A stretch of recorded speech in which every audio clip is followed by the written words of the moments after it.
प्रेमाने बोला धन्यरंकारजी एवं रामकृष्ण हरी.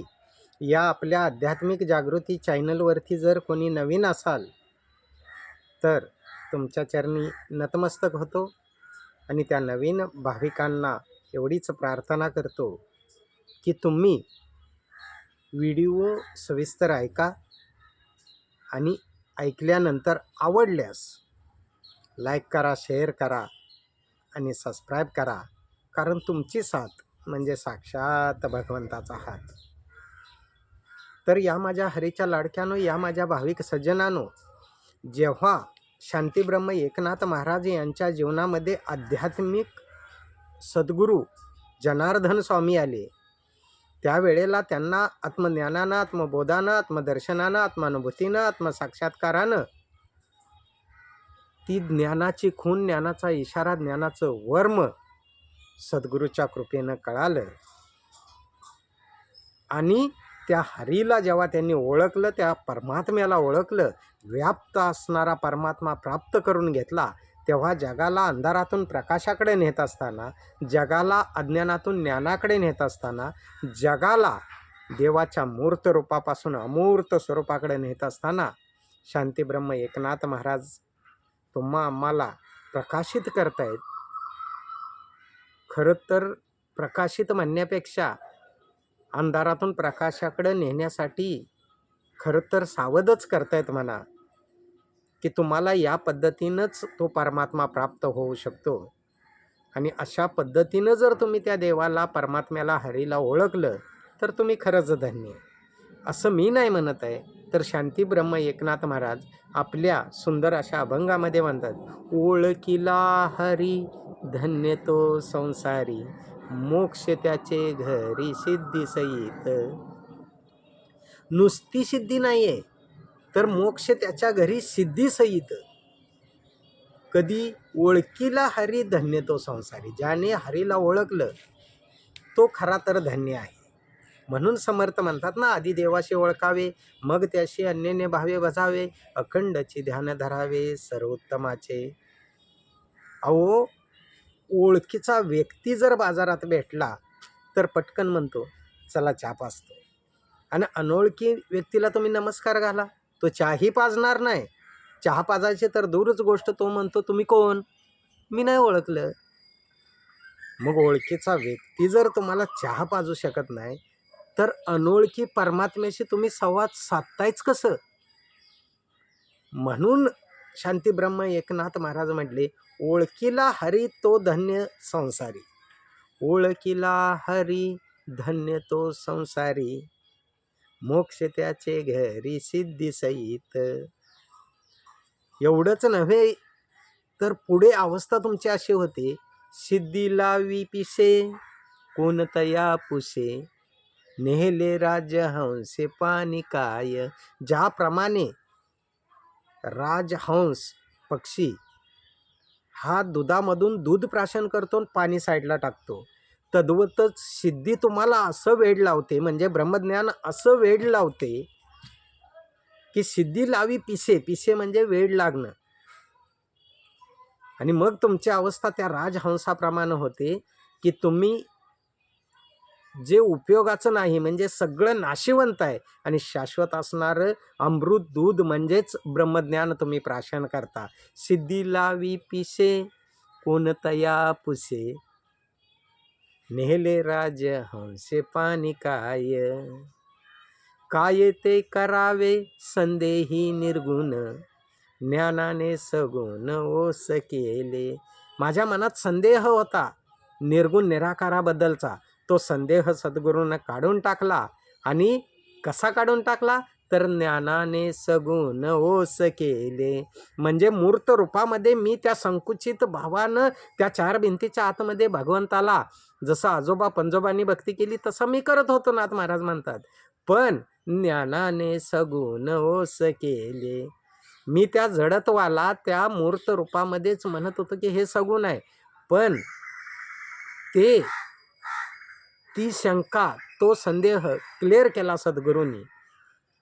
कशाने? ब्रह्मज्ञानाने, आत्मज्ञानाने, आत्मबोधाने, आत्मदर्शनाने, आत्मानुभूतीने, आत्मसाक्षात्काराने, ज्ञानाने सगुण ओस केले. मग आज मला कळालं की निर्गुण निराकाराचं सगुण साकार रूप म्हणजे सद्गुरू, जो चेतन आहे, जड नाही. मूर्ती जड आहे, चेतन नाही. तर सद्गुरू हा चेतन आहे, जड नाही. म्हणजेच तो निर्गुण निराकाराचं सगुण साकार रूप आहे.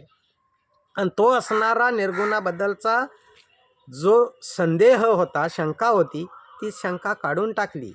म्हणून नाथ महाराज म्हणतात, काय ते करावे संदेही निर्गुण, ज्ञानाने सगुण ओस केले. एवढंच नव्हे तर पुढे म्हणतात, केले ते कर्म झाले फळ आले. काय म्हटलं? केले कर्म झाले त्याची फळ आले. किती सुंदर सांगितलंय बघा. केले कर्म झाले त्याची फळ आले, उपजले मेले ऐसे किती. आता वरपांगी विचार करणाऱ्यांना, वरपांगी चिंतन करणाऱ्यांना वाटेल की शांतीब्रह्म एकनाथ महाराजांनी लोकांना शिवी दिली की मेले उपजले मेले ऐसे किती. केले कर्म झाले त्याची भोगा आले, उपजले मेले ऐसे किती म्हटले. उपजले मेले ऐसे किती म्हणजे की जे जन्माला आले आणि धडपडेपर्यंत धडपडून स्वतःचं कर्म करून निघून गेले. म्हणून म्हटलंय की केले कर्म झाले त्याची भोगा आले, उपजले मेले ऐसे किती. आणि हे कधी कळालं शांतीब्रह्म म्हणतात? एकनाथ महाराज सांगतायत की एका जनार्दनी नाही आता याती. किती सुंदर सांगितलंय बघा. एका जनार्दनी नाही याता येती म्हणजे जनार्दन स्वामी सद्गुरू रूपानं माझ्या जीवनामध्ये आले आणि आत्ता मला चिंताच मिटली. आत्ता नाही याता येती म्हणजे आत्ता 83,99,999 योनी फिरण्याची गरज नाही आहे. पुनरपी जननम पुनरपी मरणम पुनरपी जननी जठरे शयनम काही करायची गरज नाही आहे. एका जनार्दनी नाही याता येती, सुखाची विश्रांती हरिसंगे. सुखाची विश्रांती हरिसंगे. आणि तो हरी ह म्हणजे प्रत्येक ठिकाणी हजर असणारा आणि री म्हणजे कुठेही रिता नसणारा असा हरी जाणून घ्या. म्हणून शांतीब्रह्म एकनाथ महाराजांनी अभंगाची सुरुवातच केली. आणि तो हरी जो ओळखतो त्याच्यासाठी शांतीब्रह्म एकनाथ महाराज म्हणतात, ओळखीला हरी धन्य तो संसारी, मोक्ष त्याचे घरी सिद्धी सहित. म्हणून या माझ्या हरीच्या लाडक्यानो, या माझ्या भाविक सज्जनानो, आज समयाचे सद्गुरू माता सुदीक्षाजी महाराज अर्थात निरंकारी माताजी तोच शुभ संदेश देत आहेत की एक नूर है सबके अंदर, नर है चाहे नारी है, ब्राह्मण क्षत्रिय वैश्य हरिजन प्रभू की रचना सारी है. आणि त्याच प्रभूला जाणण्यासाठी एकाला जाणा, एकाला माना आणि एक व्हा, हा शुभ संदेश आज संत निरंकारी मिशन संपूर्ण विश्वामध्ये देते बाबा. जो शुभ संदेश वैष्णवराज श्रीमंत ज्ञानेश्वर माऊलींनी दिला की म्हणून जाणतेने गुरु भजिजे, तेने कृत्य कार्य होईजे, जैसे मूळ सिंचने सहजे, शाखा पल्लव संतोषिती.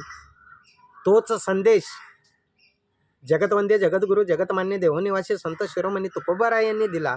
देव घ्या फुका न लगे रुका मोल काही. किंवा तुकोबाराय म्हणतात, आपुला तो एक म्हटले, 33 कोटी नाही म्हटलं. आपुला तो एक देव करून घ्यावा, तेने विना जीवा सुख नो हे. आणि ते सुख, एक धागा सुखाचा जर पाहिजे असेल तर एकाशी नातं जोडलं पाहिजे. म्हणून म्हटलं की आलास कुठून, जाणार कुठं, कसं तुला कळेना, आणि खऱ्या देवाशी तुझं का नातं जुळेना. हा शुभ संदेश निरंकारी मिशनचा आहे. आता हा नवीन नाही आहे. हाच शुभ संदेश तुकोबाराय यांनी वेगळ्या शब्दात मांडला की तुका म्हणे कैसे आंधळे हे जन आणि गेले विसरूनी खऱ्या देवा. प्रेमाने बोला. धन्य रंकारजी. एवम राम कृष्ण हरी.